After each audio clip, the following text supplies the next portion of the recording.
Hi, welcome back. I hope you had a wonderful week and you're ready for another talk. In this meeting, we will talk about associations and their role into our industry. So grab your coffee or tea, come in, sit down. The meeting is about to start. And I now declare the meeting open. As I said, today we talk about associations and association affiliation. If you have been watching my videos for a while and you already know me, you will know for sure that for me, this is a priority when you start your career as a translator, and it's definitely something that I consider very important. I know a lot of translators don't agree with me and think it might be just a money grabbing exercise. That's not my opinion. I think it's very, very important. Yes, we pay membership every year, but we get benefits from that. And in my view, it's a win-win situation here.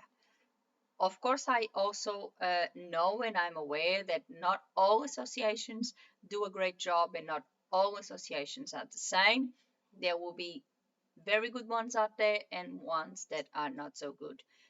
But again, a little research. Once you start, do a little research in your area, see what offers do you have, what type of associations do you have, and choose one that really is the one for you. um, I would like to start by saying, why do I believe associations are so important? What's the importance in our industry? Well, first of all, I would say they are a proof of our qualifications. To be a member of an association, we have to um, go to a process where we have to meet certain requirements, and upon those criteria, we are admitted to that association. So that means that if we don't fulfill those requirements, the association simply deny our application and we won't be in the directory.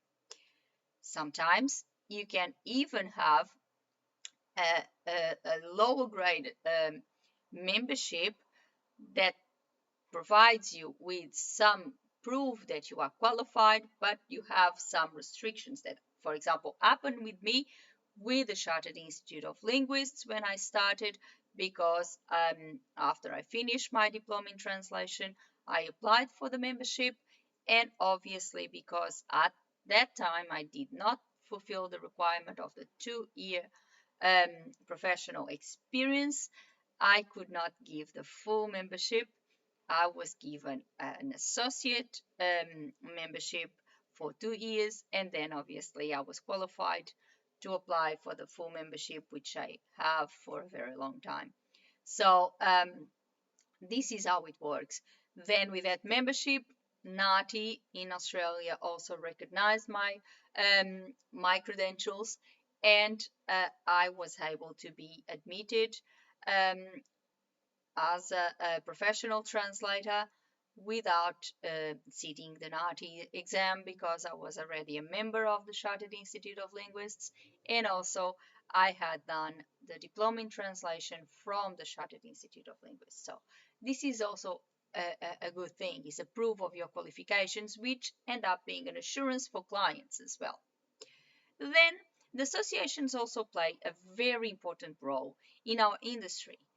They don't only receive our money and sit there waiting for something to happen. They work and they lobby for us, and they try to create conditions so our industry can flourish and we all can grow as translators. I see, for example, the amazing job that both NAFI and OSIT have done in Australia, lobbying with the government and with private companies, showing them the importance of our services, showing the importance of hiring a professional translator for the language requirements, because a little mistake, a little sentence that is not translated properly because the person that was translating is not appropriately qualified will may give them a lot of grief and may even mean losses. For example,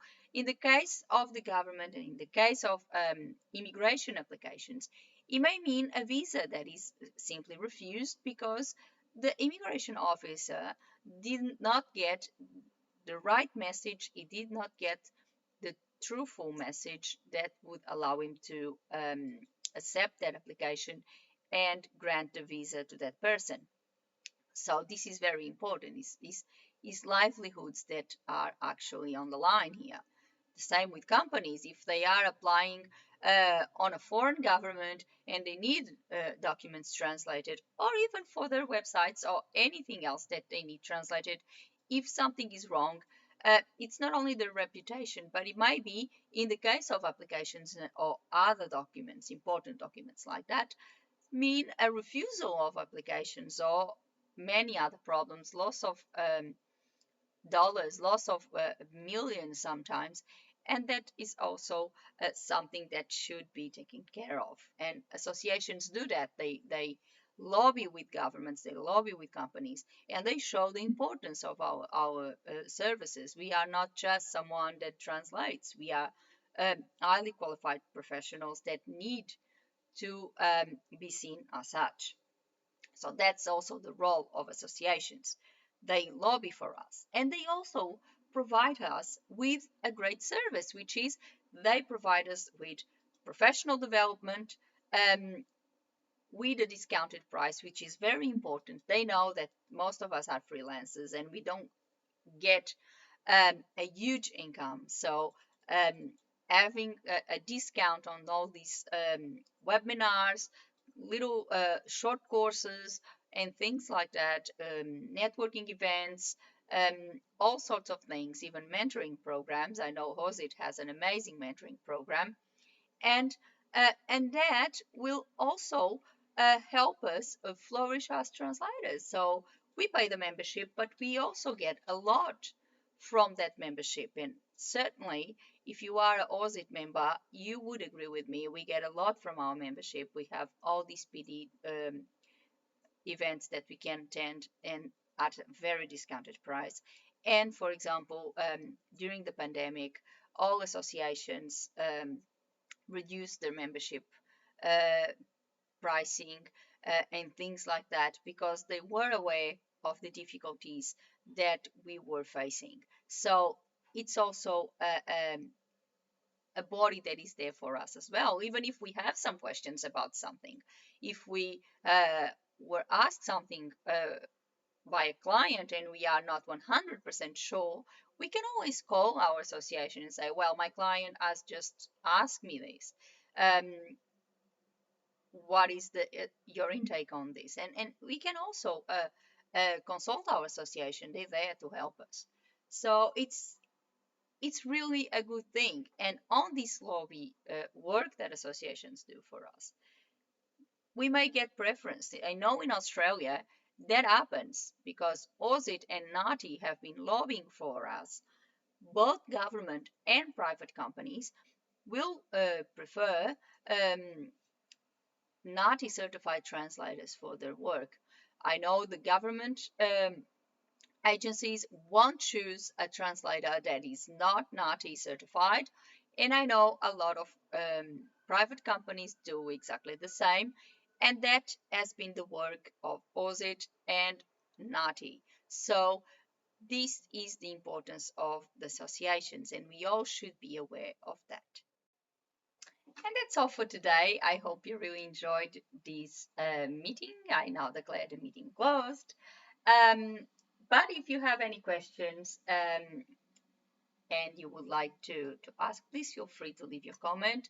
Or even if you disagree with me, if you're one of my colleagues that do not agree that association affiliation is very important, please leave your comment. I'm always open for a good discussion and I'm always open for a different point of view because I think there's also a way that we all grow.